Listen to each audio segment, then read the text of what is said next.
This presentation is the scoping presentation for Amendment 43 to the Snapper Grouper Fishery Management Plan of the South Atlantic region. Amendment 43 includes actions for red snapper management as well as recreational reporting requirements in the South Atlantic region. Scoping is the first stage in the process to amend fishery management plans after a fishery has been identified. It provides the Council an opportunity to inform the public of potential management actions that will be taking place, either to change existing management actions that are in place or to develop new management actions. It also provides the public an opportunity to provide comments to the Council and potentially identify other issues that need to be considered. Additional stages include public hearing and final approval. In both of those stages, public will be given an opportunity to provide input to the Council as well. However, scoping is the best opportunity for the public to provide comments in order for their ideas to be better analyzed for future analysis. Some background for Amendment 43. A recent stock assessment, CDR 41, which was completed in 2016 and included data through 2014, indicated that red snapper are overfished and overfishing is still occurring.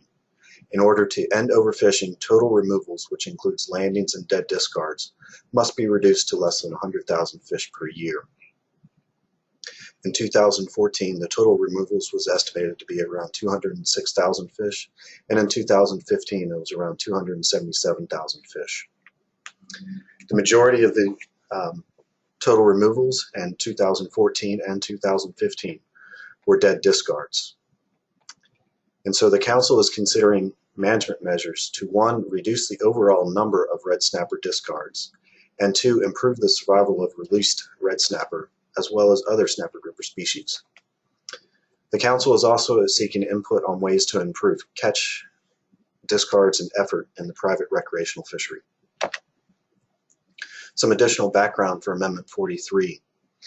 The red snapper stock is currently in a rebuilding plan, and to the figure to the right, that is the ratio of spawning stock biomass to the target spawning stock biomass when the population is deemed to be sustainable. And you can see here that on the bottom of the graph, that is the years from 1991 to 2014. And then on the y-axis, that's the percent of the target biomass that we'd like to get to.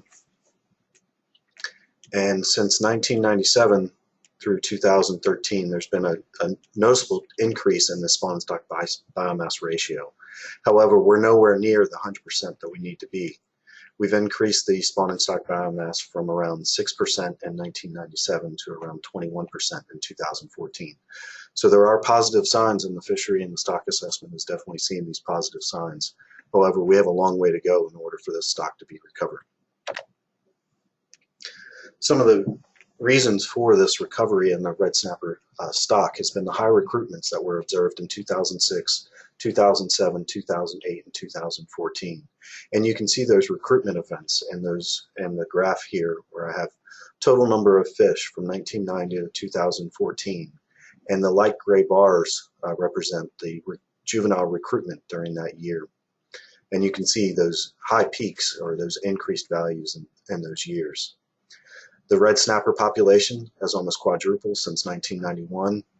You can see that it was around 300,000 fish in 1991 and has increased to over 1.3 million fish in 2014. To continue to rebuild the population and improve chances of strong year classes in the future, these young fish need to continue to mature and grow.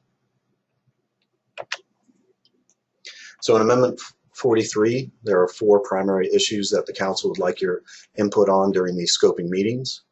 And the first one is, what is the best way to reduce discards of red snapper to stop overfishing?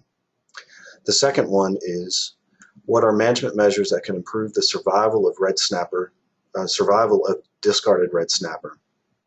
The third one, if red snapper removals, that includes landings and dead discards, are reduced significantly, a limited harvest may be possible. What management measures would you like to see in place to manage red snapper if a limited red snapper season is allowed?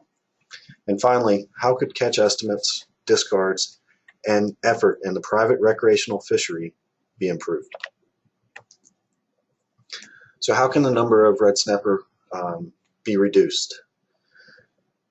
The number of red snapper needs to be reduced so that the total removals, catch plus discards, is below the acceptable biological catch, the ABC.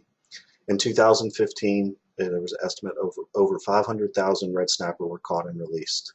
The number needs to be reduced to less than 250,000 in order for the stock to remain below the ABC. What are potential ways to reduce the number of discarded red snapper? In addition to reducing the number of discarded red snapper, we need to improve the survival of released red snapper. Red snapper are impacted by barotrauma, hooking injuries, and other injuries from fishing. Barotrauma is due to coming up from depth. It's the expansion of air in the swim bladder. Hooking injuries can be deep hooking due to gut hooking or jaw hooking, or even hooking in the eye or other injuries. And other injuries could include dropping the fish on the deck of the boat or other examples such as that. The estimates of discard mortality rate for red snapper was 28.5%, and for the commercial fishery is 38%. The reason the commercial fishery is slightly higher than the recreational fishery is because the commercial fishery is operating in slightly deeper depths, and barotrauma has a greater effect at deeper depths. So what are some management measures that could improve the survival of red snapper and other species? And could there be a limited red snapper harvest? As mentioned before, in 2015, over 500,000 red snapper were caught and released. This number needs to be reduced to less than 250,000 fish, and the survival of released fish would need to be improved as well. If a season is possible in 2018, landings that includes both commercial and recreational would likely be less than 30,000 fish. So what management measures would you like to see in place if a limited red snapper season is allowed? And finally, how could catch, discards, and effort estimates in the private recreational fishery be improved? During port meetings, several fishermen had suggested improving recreational catch and effort estimates, and it was also identified in CDAR 41 that we need to improve our estimates of recreational harvest. The current method uses dockside interviews of fishermen combined with a telephone survey through the MRIP program, and this estimates the catch and effort for the private recreational fishermen. The headboat and commercial vessels report catch and effort for every trip. A for-hire amendment currently proposed is under review right now, which will require reporting requirements for charter boats. So finally, what are the best ways to improve catch estimates or estimates of catch, discards, and effort in the private recreational fishery? Currently, the scoping webinars are going on right now, or will begin in late January and go through February. Comments on scoping will continue through February 10th. Then after that, in March 2017, the Council will review the scoping comments and revise alternative actions in the amendment. In June of 2017, they will review the effects analysis and approve the document for public hearing. Public hearings will be held in August 2017, followed by public review of public comments in September of 2017. And final action is slated to be approved for December 2017. You can provide comments in 3 different ways. You can provide them on online comment board. From this website, you can find it listed here. You can also mail them. The address is listed in the scoping document, and you can also fax them to the council at the number listed here. Once again, these comments are due by February 10th.